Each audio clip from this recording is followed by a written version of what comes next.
Très bien. Est-ce que silence, il y a président, il y a Assemblée nationale, Mwanamboka Vital Kamere sur Mambi, mais matali révision constitutionnelle, malgré pression, il y a UDPS Nenge Tozali Koloba. Est-ce que na Mambi, mais matali, parlementaire, est-ce que pour naye, président, il y a Assemblée nationale, Kimia parce que tokomona a koloba et le comment côté sur yango kasi Nangambo mosusu toyokaki ministre Patrick Mouyaya, Derrick Lukeba apesa biso extrait à vidéo ya Patrick Mouyaya. On se retrouve juste après. Il y a 5 mois, le président Tshisekedi a déclaré qu'il voulait une constitution digne du pays, ce qui a provoqué beaucoup de remous à Kinshasa. Et la semaine dernière, le parti au pouvoir UDPS a relancé la polémique en appelant, je cite, à corriger les lacunes de la loi fondamentale. Est-ce qu'une réforme constitutionnelle est à l'ordre du jour ? Non, la réforme constitutionnelle n'est pas à l'ordre du jour au niveau du gouvernement, parce que ce qui est à l'ordre du jour pour nous prioritairement, c'est les 6 engagements du président de la République. Et de ces points de vue, nous avons fait beaucoup de progrès. Notamment, vous avez suivi récemment que le prix du carburant avait sensiblement baissé. Le prix des denrées des nécessités devrait baisser dans le jour qui vient, en tout cas dès que les principaux importateurs auraient fini leur stock. C'est à cela que nous nous attelons. Donc pas de réforme constitutionnelle dans les mois qui viennent. De toute évidence, en connaissant le président de la République et son engagement pour la transparence, si une initiative de ce genre appelait à être prise, nous communiquerons de la manière la plus transparente possible. Mais ici, il faut considérer que ce n'est ni à l'initiative du gouvernement, ni dans aucune institution. C'est un débat d'à côté qui suit son cours parce que nous avons une démocratie qui est vitale, mais la priorité du gouvernement, du président de la République en ces moments, c'est de garantir le pouvoir d'achat de Congolais, de leur permettre d'avoir accès aux soins de santé de qualité à bas prix, de déterminer la guerre dans l'Est, c'est de s'assurer que nous avons créé plus d'emplois pour de jeunes, nous avons protégé le pouvoir d'achat, c'est cela l'urgence pour nous. À Paris, la semaine dernière, le ministre nalobi IDPS azali minoritaire na kati ya union sacrée ngai nazoloba nazali membre cofondateur ya union sacrée. Okay. Et sa vision ya tata mokonzi apesaki mais parti na ye aux UDPS na parti mususu baza minoritaire nakobela ngona français ballon d'essai kabuya beti eloko kole kabuya abeti eloko boye mais eloko ezate yango nazo wana ça n'engage que ye moko na parti na ye biso ezo engagé biso te jusque là parce que ngana za député na assemblée nationale biso toyebi likambo wana te likambo na bango ya limité batalango mais soki baye nango Prof Chilumbaye il est député comme Ngaye mais il s'engage à cette déclaration tant que premier vice-président de l'Assemblée. Il ne peut pas engager Assemblée nationale sans mandat à plénière, papa. Sinon, on a recadré comme membre cofondateur, député national élu, on a nommé. Naza élu. Naza nommé. Naza nommé. Naza député à Kadima, au Kadima Tia qui n'a plus sur bateau à Pona qui vit. Ah, la différence est là. Et la différence. L'Assemblée nationale, l'Assemblée nationale, tu as des députés au Bakota qui n'est pas côté. Mais bientôt, tu as un moment, tu as un indépendant. Pour ils ont un Zambé, n'a pas électeur ici. Ngai personnellement ere ya Kabila na telemelaki na même ministre la Kabila mais la boyaki narbi le moment n'était pas opportun lelo pe na zongi ndengo wana na lobby na bandeko ya IDPS na secrétaire général Kabuya initiative wana olingi ko toucher nini jusque là il n'y a rien, l'Assemblée nationale n'est même pas saisie à bien l'autre côté. Mais nous, papa, ngana za cofondateur, so bengana union sacrée na kena ngope ekufi. Fingane cofondateur non? Ah bien fait. Ngai na za cofondateur, nani ko bengana ngana union sacrée. Oh. So ba bengani ngai na kena ngo ekufi. Le ministre, on sait à son temps, lui il avait bâti campagne pour Kabila avec cette constitution. Ça se comprend. Et quand Kabuya a pris la parole, il n'a pas pris la parole comme un membre du gouvernement. Il a pris la parole en tant que député national. Est-ce que vous pouvez lui dénier cette qualité? Alors, quand Patrick Mouyaya parle du gouvernement, Kabuya n'a pas fait allusion au gouvernement. Et donc, c'est un faux débat.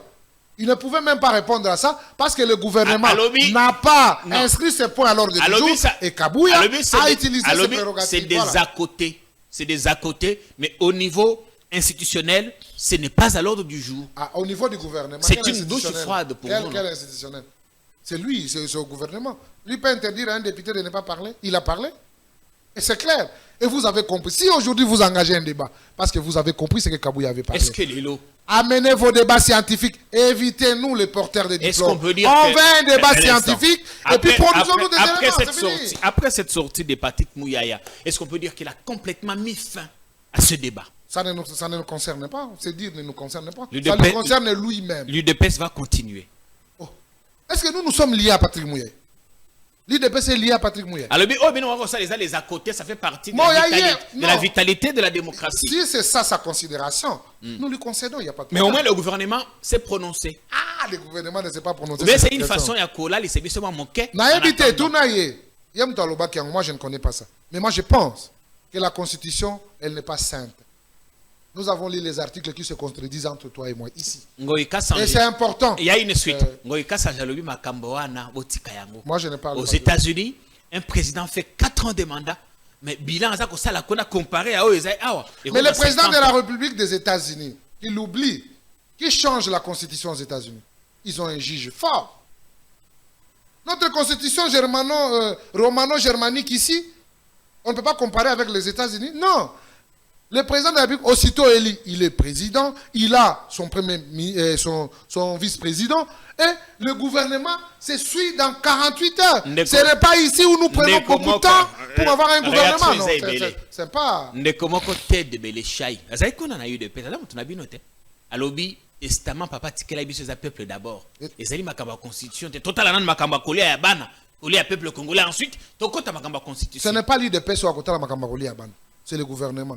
C'est aussi aller à côté de ces réflexions. Est-ce qu'on peut dire que chez vous, est-ce que ce n'est pas interne? Non, vous m'avez cité quelqu'un. Non, excusez-moi. Ouais. C'est mal orienté les débats. Le peuple d'abord, c'est un slogan. Pour nous aujourd'hui, c'est un mot d'ordre de ralliement à tout ce qui sublime dans cet engagement politique. Ok? Mais débat ya Bobongoli, Mobekoli Kondi et Kosala somme nangambo ya Union Sacrée, Maître Jean Pingalula, bino bayi opposant, bino bayi opposition boko lobanini. D'abord na tombeli lokola Togo sisa mokonza na yambo na tombeli d'abord longoni ya makasi na sagesse pe intelligence oyo na moni pa ya procureur général près la cour de cassation Firmin Mvonde, discours moko ya kitoko ya pe ya kosangisa bato ya kitoko makasi oyo epesi elengi ya komona ete moto azali na souci ya kotambwisa justice na biso ya mibale ezali ete na tombeli lisusu premier président ya cour de cassation na tombeli peye lokola longoni ya mingi na discours ya kitoko, un discours interpellateur. Il a dit ça devant le chef de l'État. Le premier président de la Cour constitutionnelle, Alobiboé, habitata mokonzi ekolo. La présomption d'innocence ezali pona bato nyonso. Est-ce que biso pe ba magistrat na ba juge et sengal na biso pe to senga présomption d'innocence lokola tokomi vilipande na ba discours populisme oyo ministre de la justice a kosala ba discours moko ezokende ko dénigrer magistrature na ba kontamibeko yango lokola mokonza chef de l'état ayoki yango esengeli na chef de l'état ayeba na kotia longo bana epai ya mokambi ya ministère ya justice wana ayeba na kotosa ba magistrat na ntina ete yenda na ekolo etambwisama malamu constitution na sina yebisi yo ke moto akoya na likanisa ko changer constitution toko bandana no ko changer ye mutu esika nyonso akozala soki Kabuya alinga changer constitution ayeba directement biso pe toko changer ye alobi testament ya Etienne Tshisekedi ezalaki ko changer constitution mboka na biso lokuta na ye soki ezali ndenge wana abandana no ko bongisa makambo na IDPS tango Etienne Tshisekedi zaki na bomoi moto nyonso ayebi ete ata mokolo moko te secrétaire général ya Moluba atikala kozwa ngwende wana ya secrétariat général ya IDPS mais bango ye azali moto na yambo yokangai eza tribalisme te ye azali moto na yambo. Alors loko la komi wana seke ba violer d'abord eloko aliboso vision ya Kondo Etienne Tshisekedi yami bale IDPS batika biso to vanda kimia bako obelisa biso malade ya panzi pamba bato ba tension ekozo biso na bambula o na to kokisi tension te IDPS azo kamba mboko lokola basimbisaki yango na likelemba on dirait mboka moko boye basimbisi na nyongo mboka moko zo tambwisama on dirait pumbwaki na butu ekozonga na moi liya kotala makambo wana te souffrance population za nango ya monite initiative ya mabe makasi ndenge wana eza initiative à kolukela nango chef de l'état ba problème na kati ya population bloqué président Félix et bloqué nini et bloqué lampadaire pela na banzela nde babimisaki mbongo to bloqué masangu dollar kita prix ya ba denrée alimentaire kita to bloqué yu arena ezonga normal wana ezali lokuta na bango mama yo kana bisa yo ko changer constitution na biso ezali ko changer régime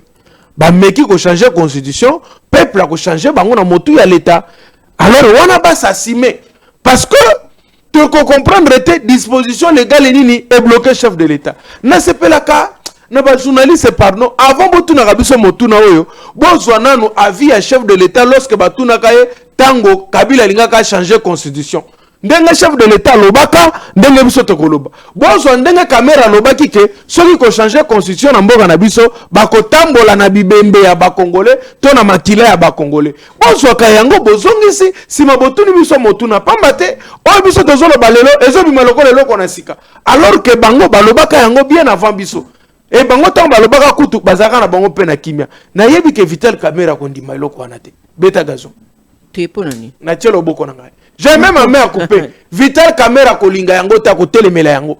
A kolinga te ko changer yango. Parce que Vital Kamerhe a kolinga te bebi sa sous réputation na ye to dignité na ye pona mbala oyo ya suka. Te a ko batela yango. Pe ba kelimi be ko bazali wana ba ko boya yango. Biso tozo zela ba mema proposition wana na parlement. Soki ba memi kaka proposition wana na parlement, biso be to memi proposition wana et pas ya peuple. Total, parlement na peuple, banani bako gagner. Mais to yebi ke entre parlement na peuple nda ko gagner. Et tu sais que tu n'as biso lobby entre dans la démocratie qui est souverain. Celui qui est souverain, c'est le peuple.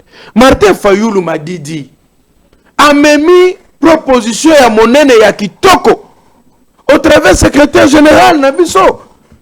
Ba memi yango ba pesi yango de vos kitoko ba lobi to ya to vanda na esika moko to solola to pesa bango solution na biloko yo bango ba komona ke bloquer bango biloko bloquer bango zali constitution te na tangelo bloquer bomiti Tshisekedi e bloquer Tshisekedi tangu samboka malamu te biloko zali 5 ya liboso mauvais entourage à mabe chef de l'état a sali importation ya bato bazali kovanda na poto bazalaki ata ba sentinelle na poto te bato bazalaki kaka lamuki na tongo whisky na wifi na okende kokotaka ba mabala ya kimario basutuki bakokoma wa bakonzi awa natangi kombo ya moto te basutuki c'est par surprise bakomi bakonzi na Congo bakima Congo basala ba 30 ans entourage ya mabe wana kosangisa na babidi ya mfuka oyo bakunde ebembe oyo bamema bakamata bamema Mobutu bake kotika na Maroc bakamati bamemi musée batiki wana mausolée bazui Kabila basilisi l'opposition sur la population aye ko yina na ko yina ye bato wana nde bakomi lolo entourage na ye bato Kabila lobaki ke azangi ata 15 personnes pembeni na ye Félix Tshisekedi lelo mama azozanga ata ndinza malamu pembeni na ye oh kocha oui chef de l'état mboka mabe oui chef de l'état mboka mabe chef de l'état zangi atangungi ya malamu ata musereke ta malamu na ndako na ye oyo to na entourage na ye ya union sacrée oyo kokoloba na ye eloko ya malonga na tina ya ekolo boni na place ya komemela chef de l'état ba proposition ko si sanzala proposition ko si sa guerre proposition ya kimoyibi esila proposition na ba proposition ana au ezali détourné bango akate mosolo boye te bango proposition 56 millions de alors okomona bango bavandi batie manette lokola batata ya malonga nzoka nde miyibi soki bavandi baraisonne balobi tobimisa projet mbala oyo toliaki likelemba oyo tataki ngani nde aliaki moto ya mbala oyo ezali ya ngai me tokozwa mbongo ndenge ni tocrée projet UArena yango wana etikali vide soko olandi na UArena wana lisolo nango okoyokaka détournement soki bavandi tosala projet chilejelu ok projet chilejelu moyibi na kati bavandi ye lampadaire bavandi eske yango wana ezali motif ya komema biso na mboka ekoma malamu to mboka kende kobeba koreviser constitution ezali danger makasi pour le moment pona ni bakoloba te ezali danger bato bayoka soniko IDPS na asi na tala bakobimisa biso mipepe na mabumu moko mosusu IDPS bayoka soni na 2006 baboyikote constitution bokende kovote yango te eza constitution ya mabe baboyikote yango na 2015 2016 bato babimi na balabala batumbi basusiate batumbi bacommune kengo aloba lingala mokolo wana musuku eleke bele kengo alobi toyokeli peuple wana nini IDPS na biso na nzela constitution Kabila simba te mais siko Kabila kei baye bakomi bazwi présidence ya république IDPS prêter serment de Chilombo a prêté serment na constitution na biso mandat liboso sili mobimba po Kabuya azalaki wapi mama na mandat liboso Kabuya azalaki wapi po koyebisa biso ke constitution ezali mabe azalaki alobaki mandat mi bale to komo kenela suka ezalaki ko bloquer bao nyonso bazali ko bloquer ke tata mokambe kola sa musa malamu te akaboye na bango sika ye atali ya koloba te yo ekomi ko bloquer awa ezali mobeko liko chef de l'état soka bengani Kabuya pembeni na ye te eza incendie monene po nekolo parce que Kabuya na komona ye azoya na ba proposition malamu te na ba secrétaire général nyonso baleka na IDPS moto yo koyokisa parti osoni lokola Kabuya na ebite et puis le secrétaire azali fidèle na ba principe ya UDPS kwa Kabuya ete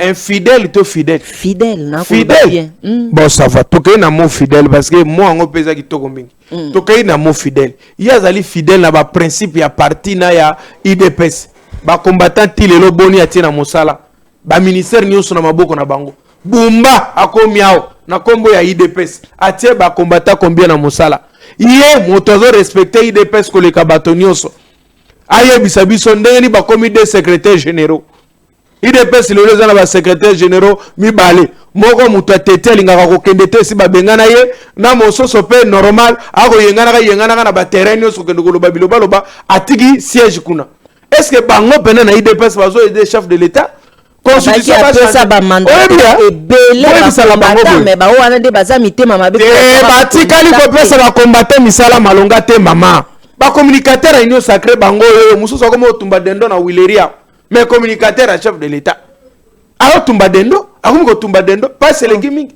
aleli mosala ti bazwi bango na mosala te pona nini komema chef de l'état na ba proposition mabebo bali ba mema chef de l'état asuka lokola ba Alpha Condé bali ba mema asuka lokola na Gabon balingi Congo esala makambo lokola na Guinée balingi basalisa biso makambo ni biso toza na posa komona chef de l'état na biso akoma sénateur à vie ndeko Chilombo akoma sénateur à vie to vanda to mona ye atikala lokola Kabila azotambola osala makambo na ndenge longobani azongisela biso mboka na ndenge bapesaki mboka ezala mobimba tala bato na confusion na bango ole ba réviser statut ya IDPS zo créer des ordres tina mo ya lelo bango bazo ko kanisa ko réviser constitution est-ce que Kabuya ko kanisa na ko bongisa ta siège à parti na bango le kana liboso wana des ordres na des ordres bako asphalter ngo atate bati ata mo makadam ba bongisa ngo former comme kitoko so okay na ba ok par exemple na Afrique du Sud okuta ba parti politique ezali na ba entreprise ezali na ba société ba ko engager pe ba militant na bango est-ce qu'il y a ko kanisa libanzo ndengwana na moto ya ete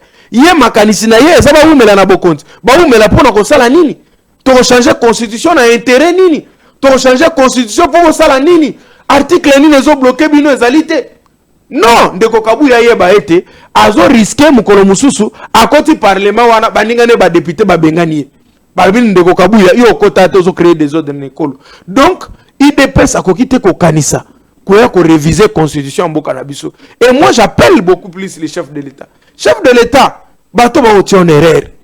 Kolanda bango te kulutu. Mukulumpa kolanda bato te. Muta mukubwa. Na koyebiso beaucoup laka kolanda bato te. Bato zo komona oyo atanga na komi président de la République ba ko créer plateforme lengaluliste. Bato atandindia comme président de la République ba ko ba koma bandindiste. Museleketa komi ba komi pe ba muselekeliste. Atanyeye comme président de la République ba koma banyeiste. Parce que bango bana bango na sonité baba luto malewa monokonio se kokota nango ako contrôler te ko azali boma o anika ki minute bango ba kokota na bango. Mais qu'est-ce qui est plus important? Est-ce que peuple na biso za pena na posa nango tala banzela mabulu partout? Est-ce que beaucoup raisonner le kwa ndongo te kabuya ko raisonner le kwa alobi ono testament oyo Etienne Tshisekedi atikela ki biso e bongo muyibi obozo salaka oyo ba autorité na biso ko yiba bambongo bango ba komona ngote pona ko telemela yango déjà mbule ko banda wa Kisasa toyoka ki gouverneur ayebisa ki biso eloko ya malamu te Kisasa ekobonga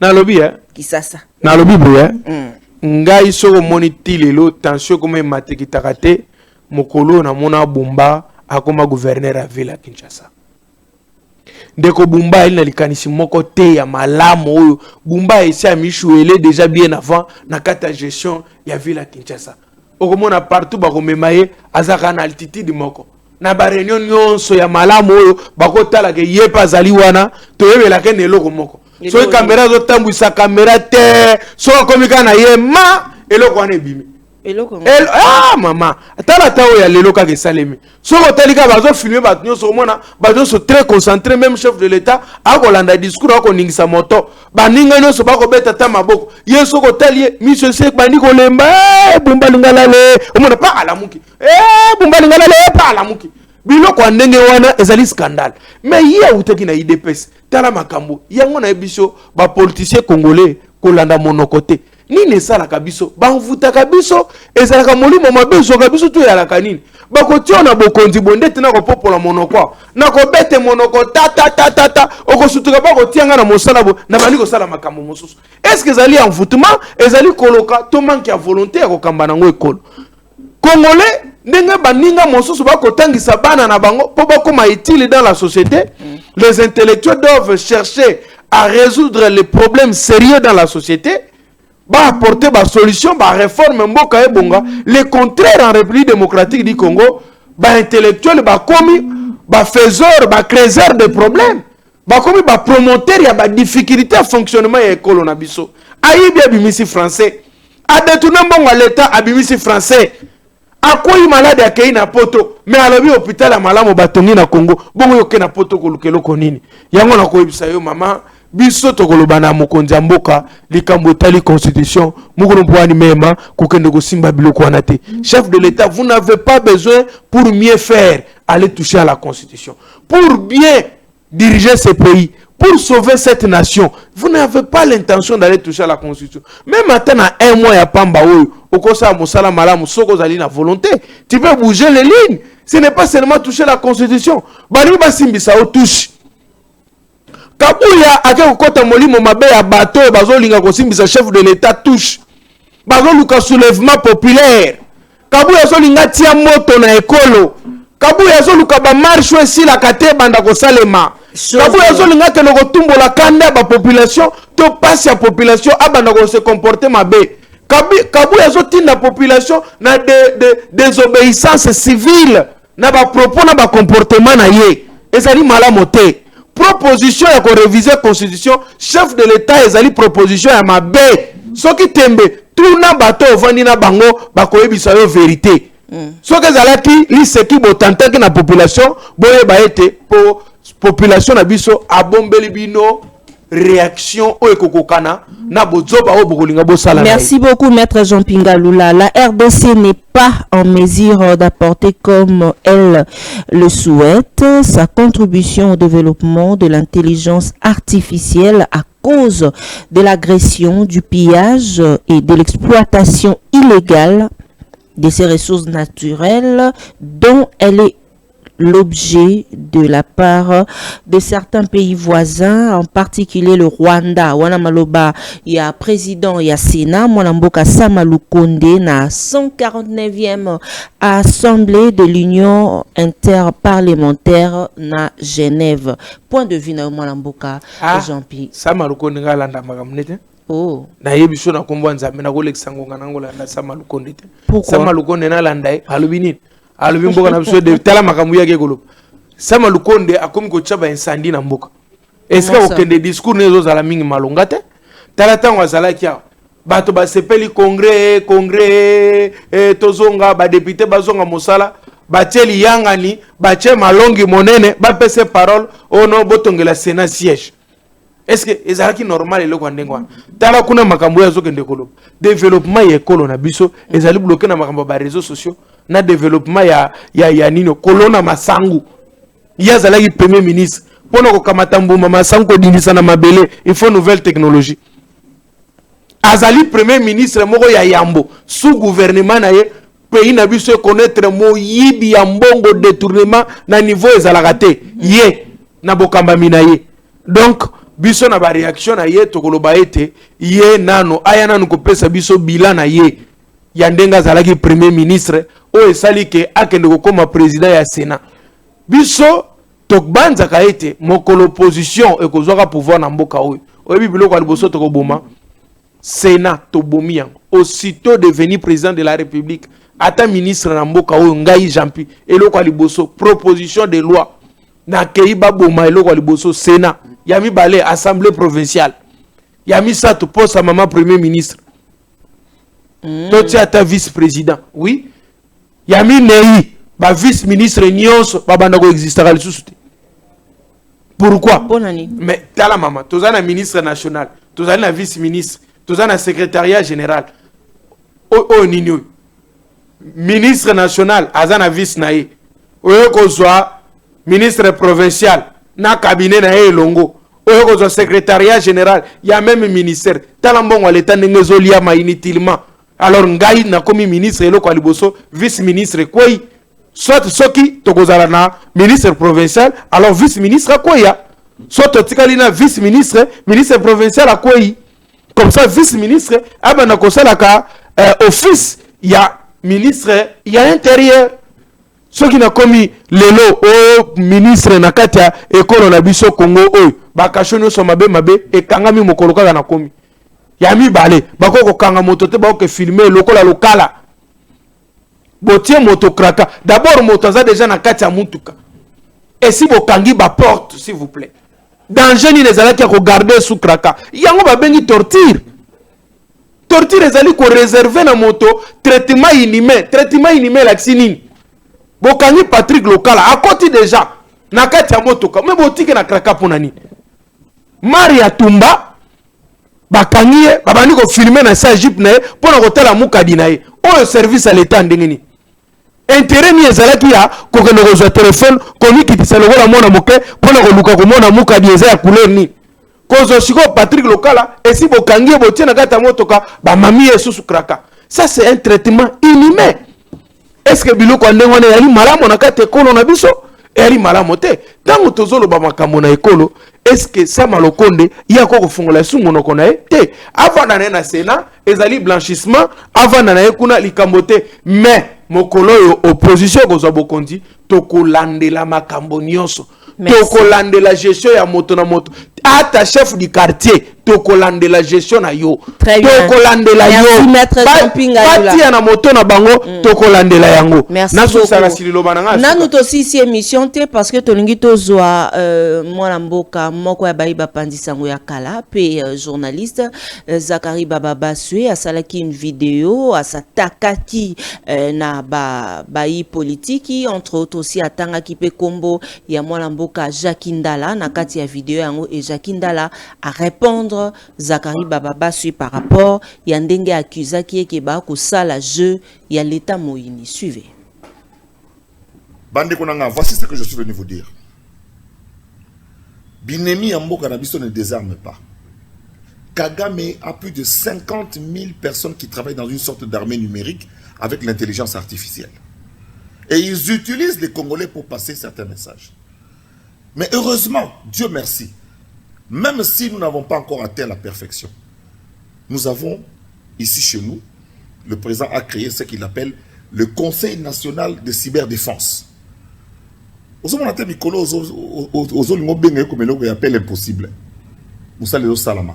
On traque les gens par la cyberdéfense. Mikolo yo keba na makamozo lo bana chombo. Mikolo yo keba na makamozo ko bana chombo. Mon général, monsieur le ministre, honorable député, ongai DG, keba na makamozo lo bana chombo. Po chombo wana ya koko na yote. Chombo wana po eloba. Obenga mutu sa ya makuna alo. Il y a des structures qui sont mises en place où ils ont permettre au loba. Keba na chombo. Makambo bozo mona mikolo yo. On vise à opposer les communautés. Eza mbongo yo tamola makasi. Passage ya mbongo na TV5, justification na ngezate. Cardinal Mbongo. Nora Kaumba qui est cité également. Cardinal Mbongo, Nora Kaumba, Seth Kikuni, Jacques Ndala. On cite Timothée Lenoir, Denise Mukendi, sur base à certains journalistes et communicateurs, où ils vont permettre, on va faire passer message. Un, pour s'attaquer à la gouvernance du président de la République, il est dans la mauvaise gouvernance, c'est-à-dire taux de criminalité, non-respect des droits de l'homme, ainsi de suite. Et puis deuxièmement, opposer les différentes communautés. Déstabiliser la société. Vous savez, oh, vente à uranium, on dirait uranium est Zangouba.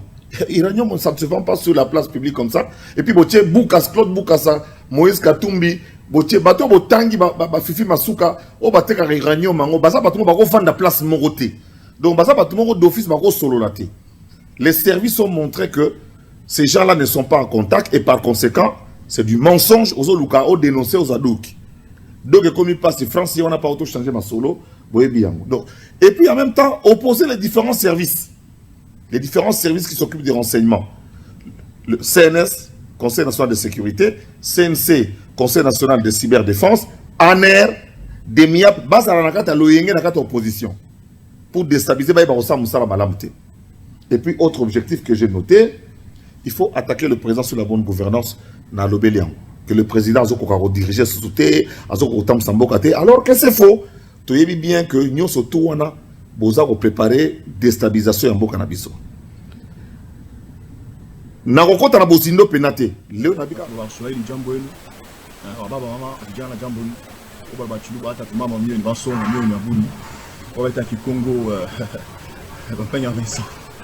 Bafanya na mungu wangu shamu mbote na beno nyoso. Betuke na kesi mingi kilo mabu. Nga so na bino omoni video ya vient na biso bolole. Aka vie. Mais à bolole.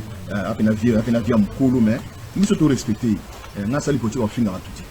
Nga sali politique à la valeur. Ce qui est important à Yarouba a que vie national conseil na ebisio ba master na oza ba matata poni ba obenina ba fachi ba Moïse Katumbi de ba master na yo ba master ba génération ba ngona so s'attaquer na bango obi o kene exil mais yo ke exil ndeni yo ke exil pour kumisa to poto na ndenge mo danger oya kilo benda no ke poto ba peshena na mbongo pa te kamboka so ki yoti na mboko ko peshena ni mbongo pa te kamboka so ki yoti pour autant belge za aux hommes ta belge ti ba lumba o munda aux hommes ta belge belge ka peshena ne pendant ba vieux lumba na ba mbuta kasaba zu pouvoir ko mbuto na bango mbuto ayo ko mbuta mobutu muza ayo ko mbuta mzee muza ka ayo ko mbuta mutu ya Joseph Kabila ra Israël to mona o finga fatiti yo finga fatiti ya tia mbongo abenda ba na video ezalit ngale na benda mona kinangai fatwana betwana ay mboka te avant dans la mikili au finga fatiti le ko mbuta fatiti défendre dans ta nationalité. Qu'est-ce que toi tu peux dire aux Congolais arrêtez les pays pour ça là non vous existez yo existez parce que Bouna bitumba na mboko te nous on s'est battu.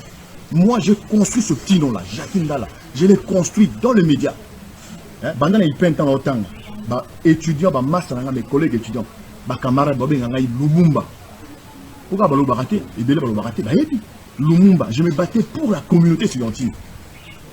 Moi je suis pas lâche. Le Moussa la TV na salango correctement na philosophie na ngai oyo na idéologie ya bozoba ozuli nga la bangi ba meli bangi o bebisa sur la TV bebisa sur média o bebisa yango na bango toujours tala ba collègue ba tu ba la mikini netu ba question le soir na tala radio le fanya top Congo tala Jean-Marie Kassamba prêtre avant TV5 et télé 50 et fanda modèle na nga na bango bandaka modèle vita Serge Kaimbe dino prêtre place aux alimbo TV yo yebilo ko sagesse fandi sana solo nga na format journaliste ko pena ba kenda pesa masabi lelo basala ka fierté on ça yo salami bani TV ba bosse ba $1 dans cette TV kenda ka bo ni mo wandi mwaka keba autant ko na so bati na massa na oti cliché na niveau na yo pour tout respecter yo on pena vimo ya bolo le a jeté o ma ndia ko te ka mboka oyo ko le kayo o ni mbongo na mboko le tio azana mboko sans position, tu étais député, tu n'as rien foutu. Tu n'es pas modèle. Non, non, vieux, nané. Donc, on a créé l'eau, on a créé l'exil. On a créé l'exil. Oh, on a tiré le bilanga, on a dit. On a ça bilanga boy. On a encouragé la jeune, bosser la bilanga. Pour te zélo roté, vous avez dit, il y a un zongakin. Au commissaire poto, et tige, poto. Le lozarapi. Tu n'as aucune pensée qui peut s'asseoir dans les temps. On ne construit pas la vie le même jour. Mon nom, je l'ai construit avec des sacrifices, ce que je suis. La sanité va avec fierté. Voilà, tozongi na plateau na biso ya Télé News RDC. Merci na bande konyo so boko la biso na Réaco News Télévision. Bozali pe ko s'abonner massivement. Merci à mon boss Eric Lele full boss depuis Paris. Merci na bande konyo so mokulu tu Filemon Timbo depuis Suisse. JC Massamou na Salon Bunker na Paris na pesi binonyo so bambote et Bele Maître Jean Pingalula toko kenda iko kelo kendo na suka ya émission yo tali yango Zakari Bababa sur lobité awo ko sola na chombo keba parce que ba tie structure oyo ko landela batu ezana batu ebele ba ko travailler contre Félix Tshisekedi entre autres yo pozali mettre parmi ba avocat oyo ba ko défendre Molamboka Jakindala parce que nakati wana lobby dossier oyo ya affaire sodomie ezali eloko moko ya lokuta pour na ko déstabiliser pouvoir. Merci beaucoup maman yambo nakoyebisa nakosenga na procureur général Nabiso, peba service Nabiso à l'État. Ce qui possibilité ezali kotia maboko na ndeko Nabiso Zakari Bababasu. Pambate makambo oyo Zakari azokoloba s'apparente à de haute sécurité de l'État. S'apparente à une révélation oyo kotia trouble na ba population. Bato bakoyoba njokande ba appel Nabiso nyonso. Bah, comment déjà koyoka yango? Pourtant, et koki kozala pe mesure de sécurité, où l'État tient en place, peut-être répondre à kolandela ba dongolo miso, ya ekolo na biso. Où est-ce qu'il a eu cette information-là? Qu'il a dit, et avec quel intérêt, et comment il peut mettre ça sur la place publique? Donc, kolandisa koyeba ete, ndeko Zakari Bababasui, oyo ngai na bengaka, les kayabu oyo c'est sili mungu en politique bato oyo bazui nyonso ya kozwa na politique batikali kaka lokola bato moko baye ko tie la biso désordre na kati na ekolo. Pourquoi? Parce que yoka ba propos na ye akolo ba ete ba mikolo yo ba député bato nyonso boye ba ete basali boye na boye na ko répéter ba terme na ye. Mais tout ce que moi je veux dire c'est que ezali ba popo moko ezali très dangereux et que ezo ko engager kaka monoko na ye moko moto bimisi yango o biso to senga na l'état congolais a s'occuper na ye. Zakari fa prouver information wana azu yango wapi parce que na monoko na ye oyo ka tangi même ba différents services à l'état atangi oyo c'est que ba information azu yango kuna to azu yango wapi. Bon siko soki ezali na bato fo batia maboko noki est-ce que yaza moto na liboso te sengeli batia maboko ba dérapage oyo ngana komi komona ngo mingi na régime na biso oyo tozana yango dérapage ya komona moto parce qu'azali ya union sacrée asuko vanda boye lokola bandeko Eliezer azoloba aveba buka prison nga na yebaki mais normal ba interpeller na bango payete ovandi boyoki par exemple ndeko na ngai Joël Kitenge abimisi eloko moko boye oyoki yango boye eloko moko pete bazakari bakobima pende babimi boye alobi ka ndenge alobi ndenge wana osutuki pe boye eloko moko pete pe nye elekani nango ndenge wana mais est-ce que ezali danger te makambo ngo yango le procureur général pour la cour de cassation auti koloba firme Mvonde makambo ya réseaux sociaux ozokomona oyo ekomi ko ternir image ya ba service ya l'état ko ternir ba image ya batu ko bebisa lokito ko bebisa kilo ya moto. Écoutez comment il dit très légèrement qu'il y a affaire à Jakindala et Zali affaire à Lokuta. Je me réserve d'abord parce que je suis avocat dans les dossiers. Au moment où le dossier est déjà fixé à niveau il y a tribunal, toujours l'andela yango, toujours talandenge ko évoluer. Client a besoin de confiance dans la justice congolaise, bien qu'il y ait quelques inquiétudes, ça n'engage que lui. Moi, je reste professionnel. Mais sinon, lui, il est qui pour venir dire que ezali eloko ya lokuta? Ya lokuta et bandaki mo colonie no lokuta. Est-ce que moto ko sakana na dignité na yemoko? Ces dossiers-là touchent à la dignité d'une personne, à la réputation et personnalité d'une personne. Est-ce que Jakindala peut se permettre de jeter sa personnalité en pâture? Atiango na nzela na désordre bato ba sakana nango?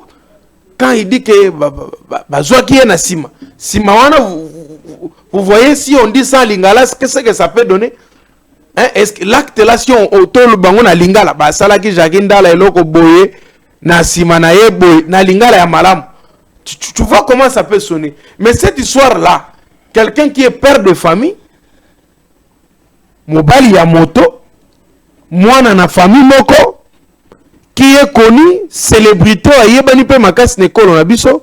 facilement comme ça, il va mettre sa dignité en danger. Moi, je crois que tout kinésiologue, laissons à la justice de faire son travail. Mais, Zakari Bababa se confondre. Carrière naïe loco la chroniqueur et musique, hein? Ouais, ça là, parce que, comment ça n'a été que, yena zalaka à la base, il y a un conflit entre Jibenawera. Heureusement, il comprendre que mabe babouaki libanda. Soki te soki ba continue ki na yeti lelo wera na jibe balinga koyoka na bangote. Donc même dans le monde de la musique, il n'est pas un modèle. Souci neza ko kabola batu.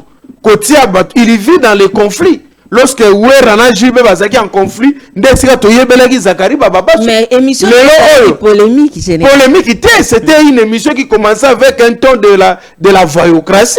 Aya osala ona kiyanke yenda abimi si système ba pomba ya osala ka émission na lingala mo etengama ya bana balabala ya ba fazer, c'est lui lingala fa lelo komona totiela bango, c'est lui. Une voyoucratie modernisée, intellectualisée. Mais grâce à lui aussi ba journaliste peut belé ba bimi moto moko ta bima na simana sauf soki moto ngo azape lokola ye, là on les qualifie comme ça. Kala mayele mabena ya yeko bimisa sous conflit entre frères na fali kaka ye koti ya ba conflit na mbulo ya ye Zakaria za mokolo makasi ndongo komonewa ndongo monona tata mokolo makasi bon c'est aussi makabozo ko sala moi ba retenu a député na lobi est-ce que ndeti soki na lobi yoza mokolo makasi retenu ezali wapi na kosolo likap ozana inane te oli mokolo makasi ngape soki balobi na ngai ke ndeko ngalula oli mokolo makasi na ali mokolo po na ina ina nete Zakaria mokolo na ngai azali mokolo ya Jakindala azali mokolo na yo mokolo makasi kasi mokolo makasi bani ndenge ni tama komi mokolo na ngai le pluriel commence par deux ye mokolo na ngai mokolo ya Jakindala mais ce que mokolo ndenge na luka Jakindala makambo est-ce que zo mona moto na za il est responsable de ce qu'il est en train de faire. Donc Jackie et puis j'aurais entendu qu'il semblerait qu'à ça la paix droit. Est-ce qu'il peut faire ça, ce qu'il est en train de dire? Donc, moto yo mona créé quand même chaîne na yeba za benga soki lingala facile. Et évoluer nango malonga te kaka nini ye kaka moto na désordre. Mais lelo oyo tolobi na ye alongola lokolo na ye na makambo ya bato. Asa la politique normale. Hier, il était trop kabiliste. Ko simba kabila te okukutana na ye. Lelo komi très tisekediste, fasciste. Kosimba Tshisekedi te okutana naye lobby komi tungisa te. akokomaka pe ata pro Muzeki Ndingu. Il suffit que Muzeki Ndingu comme autorité moko boye. Non, ye baninga na ye okosana bango ba débat ezali ba Muzeki Ndingu, ba Manike, balite ya Kanda, ba Jael soki nani bano ya ba TikToker po ye ba TikToker aza influenceur ya TikTok, biso za ba influenceur à TikTok te. Il doit être responsable de ce qu'il est en train de faire parce qu'il est totalement ridicule que Yen Amboula Naye, député provincial, l'ancien député national, de se comporter de cette manière. Tout ce qu'on voit, le Toto Senganaye, vieux Salela âge. Vieux Salela âge. Baba Semoukoulumpa, Salela âge. Et l'homme sort le bezate. Tala bena ki tala malamo mitala talanga na suki mo ebele yo suko mitala nanu yo poza na suki ebele lelo suki yango ezali pété donc mitala nanu osala ba succès pe ya kala mo mingi mitala nanu lelo donc c'est à dire vieux salela âge okiti mo trop vieux salela âge biso so ba kinois. Nous tous on sait dire ce qu'il est en train de dire mais nous on a une dose d'intellectualisme on ne sait pas dire ça il doit avoir des réserves biloko azo bimisa wana ezali ba secret d'état. Ambanza ete to la confiance na justice na biso akobengisa ye bisaye ba numéro boni ayoka ki ba bloquer ba numéro boni amona ki déjà bato ba solola ba yoka ka ba contrôler ka ye faut a ayebisa biso parce que il faut koyeba ke motono sazo ko bénéficier na sécurité na ye moko personnel et puis ba conversation mutu ezali privé soki ye ayoka ka yango soki ya koma na bato ba yoka ka yango esengeli na ye ba bengisa ye batu na ye ayebi makambo wana ndenge nini mais sinon il n'est pas un modèle a expliquer biso ndenge ni alongwa pa Kabila ndenge ni akoma pa Fachi akendaka ndenge ni asalaka mouvement moko wa ya ko soutenir Félix basa la manifestation na stade de martyrs ayebisa bino ndenge nini eloko wana esimbaka te bayebisaka yo koko lobela Félix te ba retiraka na biloko wana donc atika biloko osala wana ezali soni pona ye Jakinda razana mbula na ete mbula bato mbula na ye mikolo bakoma kobela ba maladie ya sucre makolo ese vimbi bango bapekisi bango makelele bitambola biloba bakoko ba matela bango na nzoto bavandi ba otanga ba roma ba osalela bana ba devoir bato ba kotuna ka bango ba histoire ya Congo donc hier osala kiteti donc babenga lutte contre la vieillesse atika pe tana esele kinango. Vieux clé boumana no moto je crois que maintenant no niveau je sais que soko tiki biloko mati mo niveau je connais tes capacités. Merci beaucoup. Tosi ici émission mais il y a une vidéo que tambo na réseaux sociaux et que zali publier Laurent Sokoko to komona akobeta lisolo te yepe lisusu a rejoindre ba rebelle maître Jean-Pierre point de vue na yo zainini comme na ba jeune ba kuluto ya biso oza malamu na kisasa likambute kende ko soutenir batu oyo bazoboma bande kuna yo. Le problème ezali naïbité personnellement mais c'est que je vais nazomituna ka mwa mingi ba pasteur bakenda ko sambelela Congo na stade de martyrs batika ka mboko na maboko nzambe to maboko ya diable bakabaka mboka na maboko ya nani baya nanu ko expliquer biso est-ce que basambelaka pena malamu to moko na kati na bango asambelaka pena malamu mingi te bamba te mboko ozomona mboko zondi envoûté mboko zondi envoûté comment moto ko vanda kana biso wa na simanango akeko simba mandoki maman je te dis que personnellement ngai motono so simbi mandoki et pas ina ngai yo yana sikate oui ngai rebelle ya kala na ya sika na zakana bango pena confiance na ngai et une fois nous aux affaires une fois moi comme ministre ata à intérieur ata à justice aux mona o na kozwa ka décision moko motonio so simba mandoka ko sa sous politique soit yaka to recruter au côté armée au continuer aussi mamandoko bundela ekolo to ko tio sur na politique te po ozo moto moko o memeli biso rythme o memeli biso habitude moko bo ya mabe commande ko wana et ya passe na zo mona peke ba o publier ka ye photo na chef de l'état na zo mona on dirait bazolinga to éviter ezali basali yango ndenge nini mais Laurent Sokoko esika azali na ebisie que ndeko na ngai soki okende ko poser pont na nzela na yo ba ko zwa biso sous territoire mususu ba continuer ko boma lisusu population na biso to continuer ko lobaka ke mboka ezali na guerre to zalaki na yo to le mboka ezali na guerre bitumba fosila yo pozo lo bana biso longo lelo ozu décision ke ko simba mandoki ndeko nanga osali décision ya mabe ozu position ya mabe et puis position wana moto moko ko soutenir yo azate ngai raison nyonso moto nyonso ko pesaka ke na simbi mi mandoki pona bo raison bona boy ngai pa na ngai na ndingaka yango te na bengaka yango lokuta pamba te mwana moko te kozala na kanda baboti na ye akende kolala mama na ye ezalaka te mwana moko te kozala na kanda makasi mpo baboti na ye akende kobeta tata na ye soki moto oyo ake kozwa mandoki mpo na Congo akomi moyini ya Congo pamba te kozodestabilize mboka ozozongisela biso mboka na nsima yaka tosala opposition lokola biso tolobela ekolo kofinga te lobela ekolo lobela dénoncer vanda awa zela élection na 2028 tokende na maponomi tosenga peuple akotisa biso parlement okosimba mandoki mpo na nini eyali eloko mabe